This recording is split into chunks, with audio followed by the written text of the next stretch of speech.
తాకట్టులో ఉన్న బంగారాన్ని విడిపించి ఆ రోజు ఆన్లైన్ రేటుకే మేము కొంటాం. Sharma gold company. నమస్తే సార్. నమస్తే అమ్మా. అమావాస్య అనగానే తెలియకుండానే కొంత పానిక్ అనేది ఉంటుంది.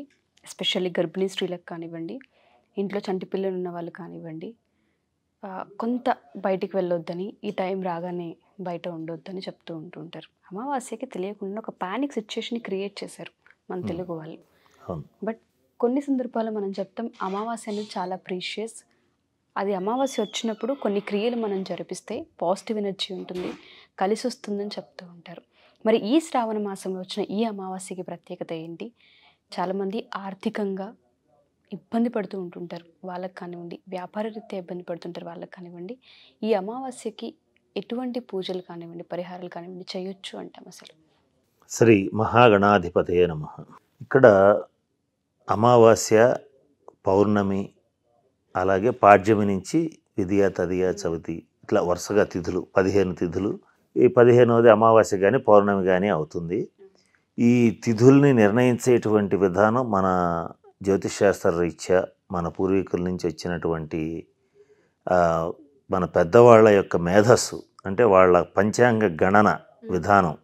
ఒక మాట చెప్తానమ్మా. ఈ రోజున ఏమైందంటే చాలా లక్షలు కోట్లు ఖర్చు పెట్టి ఈ రోజున ఇది జరుగుతుంది, ఆకాశంలో ఇలా జరుగుతుంది, చంద్రుడు ఇప్పుడు వస్తున్నాడు అప్పుడు పోతున్నాడు అని చెప్పి ఎన్నో లక్షలు ఖర్చు పెట్టి శాటిలైట్స్ పంపించి, తప్పని నేను అన్న సైన్స్, కానీ ఎంతో ఖర్చు పెట్టి చేసినటువంటి, అంటే వ్యయ ప్రయాసాలకు వచ్చి అడ్వాన్స్డ్ సైన్స్ అనబడేటువంటి ఈ విధానం ఏదైతే ఇప్పుడు చేస్తున్నారో మన పెద్దవాళ్ళు, పూర్వీకులు, మహర్షులు, మన సనాతన ధర్మ సాంప్రదాయ రీత్యా వాళ్ళు ఇచ్చినటువంటి క్యాలిక్యులేషన్, వాళ్ళ అంచనా, వాళ్ళ రీత్యా ఏంటంటే సూర్యుడు చంద్రుడు గమనం వాటిని బేస్ చేసుకుని ఎప్పుడు ఏ రోజున ఎన్ని గంటల ఎన్ని నిమిషాలకి గ్రహణం పడుతుంది, ఎటేపు నుంచి పడుతుంది, అంటే దక్షిణ వైపు నుంచి పడుతుందా, తూర్పు వైపు నుంచి పడుతుందా, పాక్షికంగా పడుతుందా, అంటే కొంతవరకు, పాక్షికం అంటే కొంతవరకే పడుతుందా, లేకపోతే పూర్తిగా పడుతుందా అనేటువంటి అనేక అంశాలని మన పంచాంగం రీత్యా, అంటే మన జ్యోతిష్ శాస్త్ర రీత్యా ఎప్పుడో మన పెద్దవాళ్ళు ఊరికే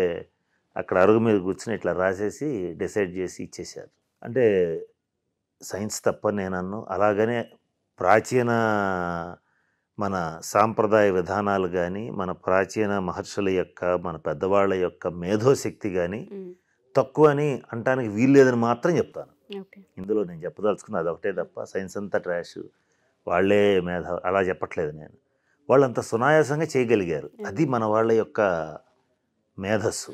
ఆ రోజున ఏదన్నా కన్స్ట్రక్షన్ చేశారని అంటే కొన్ని వందల సంవత్సరాలు ఉండేవి దేవాలయాలు కానీ, గాలి గోపురాలు కానీ. ప్రపంచంలో అతి ఎత్తైనటువంటి గాలి గోపురాలు ఏమాత్రం ఈ స్టీలు పిల్లర్స్ ఇవి లేకుండా అంత దూరం ఎలా నిర్మించగలిగారు అంటే ఇదంతా వాళ్ళ యొక్క మేధస్సుకి నిదర్శనం. ఇది ఎప్పుడో జరిగి కొన్ని వేల సంవత్సరాల క్రితం జరిగింది ఏం కాదుగా, కొన్ని వందల సంవత్సరాల క్రితం జరిగినవి కూడా మనకి ఇప్పటికీ అందుబాటులో ఉన్నాయి. అంటే మన ఇదంతా నేను చెప్పినానంటే మన పెద్దవాళ్ళు చెప్పింది ఏదైతే ఉందో ఆ ఏమీ లేదు ట్రాష్ అని కొట్టేయకుండా దాంట్లో ఉన్నటువంటి మంచిని తీసుకోవాలి. అందుకే భర్తృహరి మాట చెప్తాడు, పురాణం ఇచ్చేవన సాధు సర్వం నచాపి కావ్యం నవమిచ్చే వద్యం సంతః పరీక్ష అనే తెరద్భజంతే మూఢ పరప్రత్యయనేవ బుద్ధే అని చెప్తాడు. ఇది సంస్కృత శ్లోకం. అంటే పాతదంతా గొప్పది, కొత్తదంతా తప్పని విమర్శించటం, లేదా పాతదంతా తప్పు కొత్తదంతా గొప్పదని విమర్శించటం అనేటువంటిది తెలియగల వాళ్ళ లక్షణం కాదు. మూర్ఖులు మాత్రం అలా విమర్శిస్తారు. ఏది గొప్ప కాదు, ఏది తక్కువ కాదు, దాంట్లో మంచి ఏంటి చెడు ఏంటి, ఏది నిజం అనేటువంటిది తెలుసుకోవాలి. ఇక్కడ మనం మాట్లాడుకుంటున్నటువంటి సబ్జెక్ట్ ఏంటి, అమావాస్య. మన మహర్షులు ఏం చెప్పారు, అమావాస్యకి పౌర్ణమికి మనం ఒక్కసారి సముద్ర తీరం దగ్గరికి వెళ్ళి చూస్తే అలలు విపరీతంగా పైకి లేవటం కానీ, డిప్రెషన్ అంటే బాగా సముద్రం లోపలికి వెళ్ళటం కానీ బయటికి రావటం కానీ జరుగుతుంటుంది. దానికి కారణం ఏంటి అని అంటే సూర్యుడికి చంద్రుడికి భూమికి మధ్య సంథింగ్ ఏదో రిలేషన్ లేకుండా ఇవన్నీ ప్రకృతిలో జరగవు కదా. ఇక్కడ పాయింట్ ఏంటంటే మన వాళ్ళు ఏమంటారు కొంతమంది, ఎక్కడో ఉన్న చంద్రుడి ప్రభావం, ఎక్కడో ఉన్న సూర్యుడి ప్రభావం మన మీద ఏముంటుందంటారు. ఉండకపోతే ఎలా జరుగుతుంది ఇదంతా అంటే ఉండబట్టే కదా. ఇవన్నీ ఉదాహరణలు ఎందుకు చెప్తున్నానంటే పెద్దవాళ్ళు చెప్పింది తీసేయద్దు. ఇక్కడ వాళ్ళు చెప్పినటువంటి అంశాలని 2-3 విషయాలు నేను ప్రస్తావిస్తాను. వాటికి మన జీవన విధానానికి ఉన్నటువంటి లింక్ కూడా చెప్తాను. ఏంటంటే అమావాస్య అనేటువంటిది, పౌర్ణమి అనేటువంటిది 2 శక్తివంతమైన రోజులు. పౌర్ణమి రోజున చంద్రుడు మనకి పూర్తిగా కనిపిస్తాడు.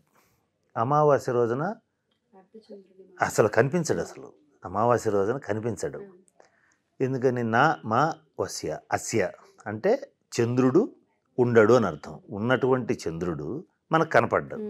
ఈ అమావాస్య ఎంత పవిత్రమైందో మనం దాన్ని అనవసరంగా ఇలా ప్యానిక్గా తీసుకుంటున్నాం. కానీ తమిళనాడులో అమావాస్యని చాలా గొప్పగా చూస్తారు. అంటే ఏదైనా పనులు ప్రారంభించిన ఆ రోజు వాళ్ళు ఆ రోజు చాలా పవిత్రమైన రోజు కింద మంచి పూజలు ఎక్కువ చేస్తారు వాళ్ళు. అట్లాగే ఉత్తర భారతదేశంలో కూడా కొన్ని సాంప్రదాయాల్లో, ముఖ్యంగా శాక్తేయ మతం అని ఉంది. అంటే శక్తిని ఆరాధించేటువంటి వాళ్ళు ఎవరైతే ఉంటారో, అమ్మవారిని ఆరాధించేటువంటి వాళ్ళు, వాళ్ళకి అమావాస్య కానీ గ్రహణాలు కానీ ఇవన్నీ కొంచెం ఒక లక్కీ టైం కింద ఫీల్ అవుతారు. అంటే ఏదన్నా ఒక పూజలు చేయాలన్నా, ఏదన్నా ఒక కొత్తగా ఏదన్నా ఒక ఉపాసన తీసుకోవాలన్నా, ఒక విషయాన్ని తొందరగా సిద్ధింప చేసుకోవాలన్నా వాళ్ళు ఎదురు చూసేది పౌర్ణమి కంటే కూడా అమావాస్యకి తొందరగా ఎక్కువ రావడం కోసం ఎదురు చూస్తారు. అంటే అర్థం ఏంటి? అమావాస్యకి ఆ శక్తి ఉంటుంది. అది సముద్రంలో అలల్ని ఎలాగైతే మనకి అప్ అండ్ డౌన్స్ చూపిస్తుందో, మన శరీరంలో కూడా ఒక సముద్ర ఘోష ఉంటుంది. ఏంటంటే బ్లడ్ గుండె పంప్ చేస్తూ ఉంటుంది. అంటే ఒక ప్రవాహం, ఒక ఫోర్స్ కనుక లేకపోతే ఈ రక్తం అరికాల నుంచి తలదాకా ప్రవహించదు కదా.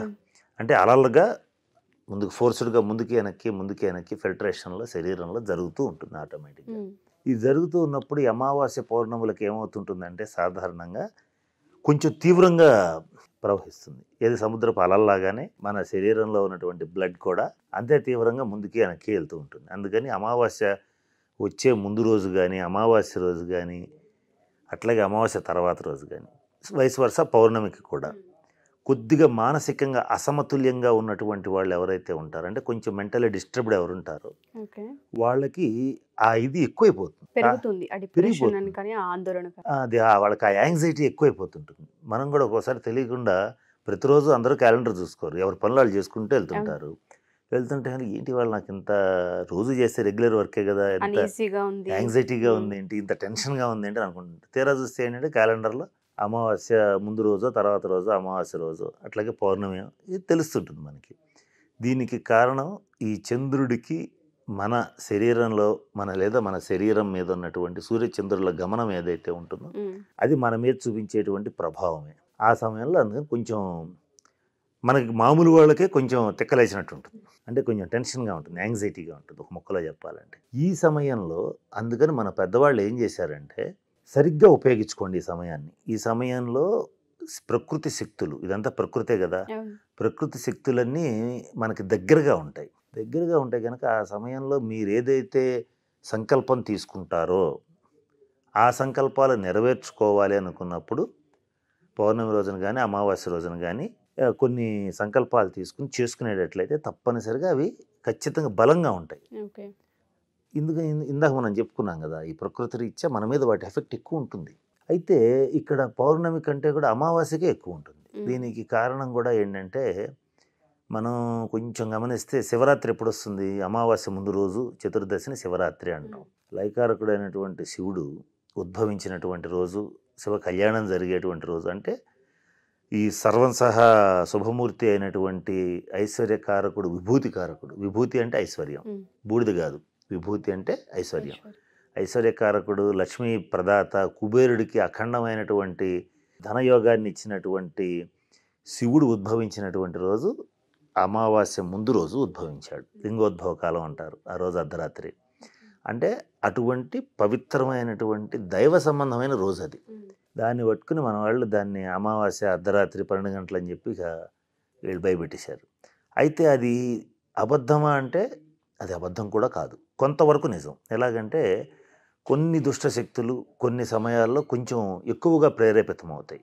ఆ వాటిలో కొంచెం, ఇప్పుడు సపోజ్ ఒక వ్యక్తి అమావాస్య రోజు అర్ధరాత్రి విషగడియల్లో కానీ, ఏదన్నా దుర్ముహూర్త కాలంలో కానీ, ఏదైనా సంథింగ్ ఆ టైంలో ఏదైనా దుర్మరణం చెందాడు అనుకోండి, ఎట్లయితే మనకి ఇందాక మనకి సంకల్ప బలం ఏదైతే బలంగా ఉంటుందని చెప్పామో, ఆ ఆత్మకి కూడా విపరీతమైన ఎనర్జీ వస్తుంది. అది రావడం వల్ల అది కొంత మనిషి సడన్గా మృతి చెందాడు అనుకోండి, ప్రేతే సంచరిస్తాడనేటువంటిది మన పెద్దవాళ్ళు చెప్పినటువంటి ధర్మశాస్త్రం చెప్పినటువంటి విషయం. ఆ ఆత్మకి ఆ శక్తి వస్తుంది ఆటోమేటిక్గా. ఆ వచ్చినప్పుడు అదేం చేస్తుంది, మంచి పనులు చేస్తుందా అంటే ఆ కన్ఫ్యూజన్ స్టేజ్లో ఉండటం వల్ల కొన్ని పిచ్చి పనులు కూడా చేసే పరిస్థితి ఉంటుంది. ఆ ఒక్కదాన్ని బేస్ చేసుకుని ఉన్నటువంటి మంచి శక్తివంతమైనటువంటి కాలాన్ని వీళ్ళు అనవసరమైన భయానికి మాత్రమే ప్రాధాన్యత ఇచ్చి దాన్ని ఉపయోగపెట్టుకునే విధానం పక్కన పెట్టేశారు. ఇది జరిగింది అమావాస్యలో అసలు జరిగిన కథ అది. మనం బాగా జాగ్రత్తగా గమనిస్తే కొన్ని తిథులు ఉంటాయి. కొన్ని ఇప్పుడు సపోజు ఒక నెలలో ఒక 100 మంది చనిపోయారు అనుకోండి. వాళ్ళు జాతక చక్రాలు కనుక అక్కడ ఉంటే ఏ తిథుల్లో ఎప్పుడు చనిపోయారు అనేది సుమారుగా మనం చెప్పొచ్చు. 3-4 ఆప్షన్స్ ఇచ్చామనుకోండి, ఆ డేట్స్లోనే వాళ్ళు చనిపోయే అవకాశం ఉంటుంది. అంత బలంగా మన జ్యోతిష్ శాస్త్రంలో వాళ్ళు చెప్పడం జరిగింది. అట్లాగే అంటే ప్రతిదానికి ఈ తిథులకి, మన మనిషి యొక్క జీవానికి, మరణానికి, ప్రాణానికి, అలాగే మన సంకల్ప బలానికి అన్నిటికీ కూడా రిలేషన్ ఉంటుంది. ఓవరాల్గా ఇంతసేపు నేను చెప్పిన దాంట్లో బేసికల్ ఫండమెంటల్ ఏంటంటే, దృఢమైన సంకల్పం ఏదైనా చెయ్యాలి అని అనుకుంటే అది అమావాస్య రోజు చేస్తే ఇంకా అంతకంటే దృఢంగా నెరవేరుతుంది. అది ఇది ఫైనల్గా నేను చెప్పదలుచుకున్నాను. అంటే దీని వెనకాల చాలా సబ్జెక్ట్ ఉంది, అది ఒక ఎపిసోడ్లో చెప్పేది కాదు. ప్రతిదీ విత్ ఆల్ ప్రూఫ్స్ చెప్పొచ్చు. ఇది ఇలాగే జరుగుతుంది, జరిగింది, జరుగుతుంది, జరగబోతోంది అని చెప్పొచ్చు. అటువంటి తిథుల్లో పౌర్ణమి ఒకటి, అమావాస్య ఒకటి. ఎవరైతే ఐహికపరమైనటువంటి అంశాలని మాత్రమే, చాలా చిన్న చిన్న విషయాలని పరిగణలో తీసుకుంటారో వాళ్ళు పౌర్ణమిని ఫాలో అవ్వచ్చు. అది పెద్ద స్పీడ్గా ఏముండదు, కానీ అమావాస్య మాత్రం చాలా స్పీడ్గా ఉంటుంది. అంటే రిజల్ట్ కూడా చాలా స్పీడ్ ఉంటుంది. ఎవరికైనా సంకల్పాలను చేసుకోవాలనుకుంటే ఈ సమయంలో ఏంటంటే కొన్ని పనులు అయితే చేయకూడదమ్మా. మన పెద్దవాళ్ళు ఇచ్చింది ఏంటంటే, అమావాస్య రోజున క్షవరం చేసుకోకూడదు, అంటే క్రాఫ్ట్ చేయించుకోకూడదు, గోల్డ్ కట్ చేసుకోకూడదు.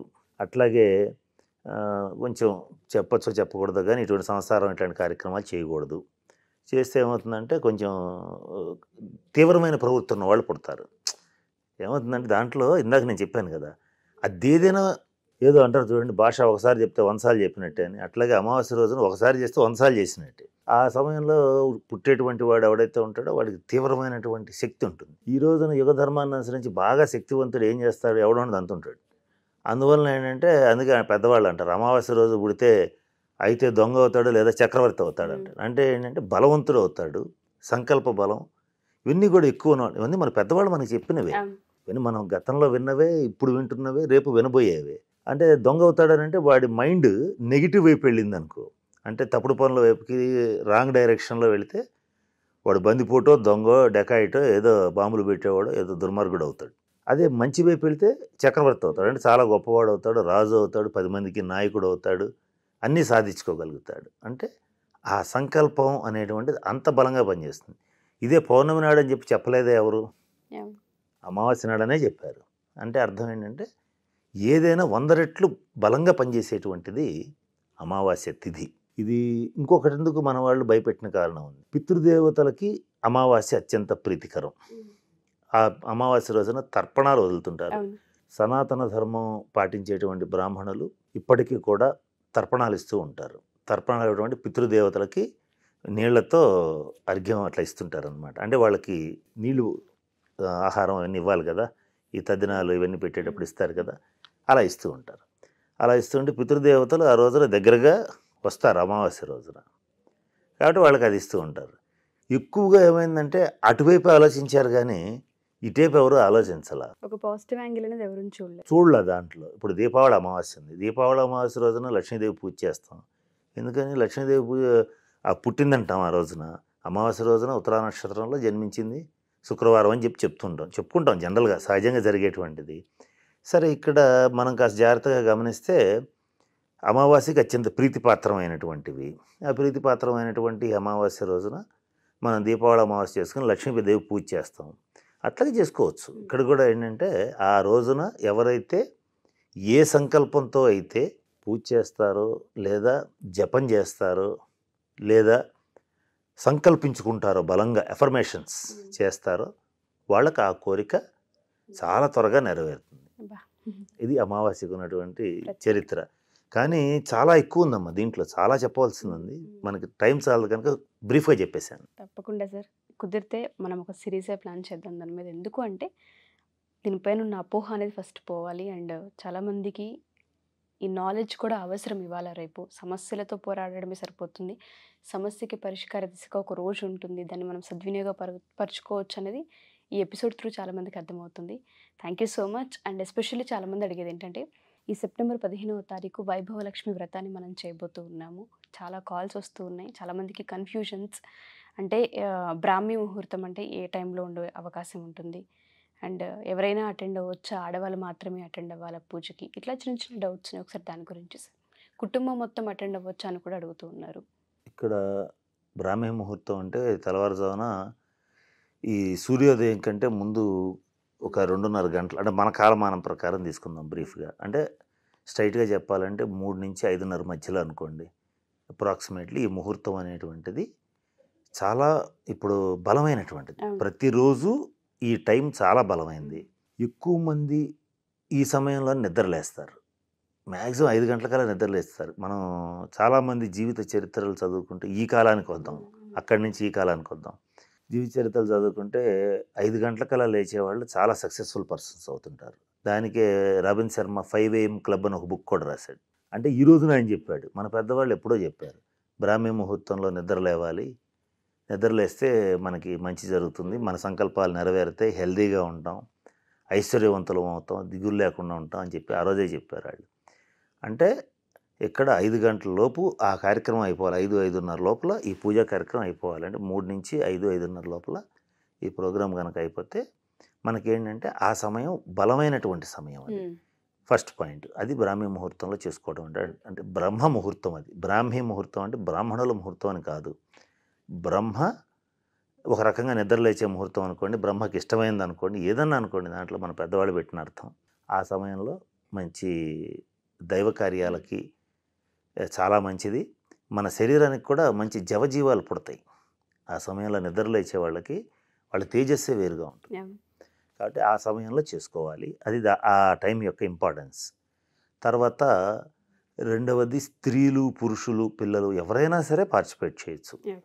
ఇక్కడ లక్ష్మీదేవి యొక్క కటాక్షం కోరుకునేటువంటి వాళ్ళు, ఈ అష్టలక్ష్ముల్లో ఎవరికైనా కూడా ఈ లక్ష్మీదేవి యొక్క కటాక్షం కోరుకునేటువంటి వాళ్ళు ఎవరైనా సరే పార్టిసిపేట్ చేయొచ్చు. కుటుంబం అంతా కూడా పార్టిసిపేట్ చేయొచ్చు. Thank you sir. Thank you so much. స్వస్తి. సో ఎవరైనా సరే ఈ వ్రతానికి సంబంధించి ఇంకేమైనా డౌట్స్ ఉన్నాయి, మేము పార్టిసిపేట్ చేయాలనుకుంటున్నామని కనుక మీరు అనుకుంటే కింద స్క్రోల్ అవుతున్న కాంటాక్ట్ నెంబర్ని కాంటాక్ట్ చేయొచ్చు. అండ్ దాంతోపాటు ఎవరికైనా పర్సనల్ అపాయింట్మెంట్ కావాలి అనుకున్నా కింద స్క్రోల్ అవుతున్న కాంటాక్ట్ నెంబర్ని కాంటాక్ట్ చేసి మీరు పూర్తి వివరాలు తెలుసుకోవచ్చు. Thank you. సుమన్ టీవీలో మీ పర్సనల్ అండ్ బిజినెస్ ప్రమోషన్స్ కోసం కింది నెంబర్కి కాంటాక్ట్ చేయండి.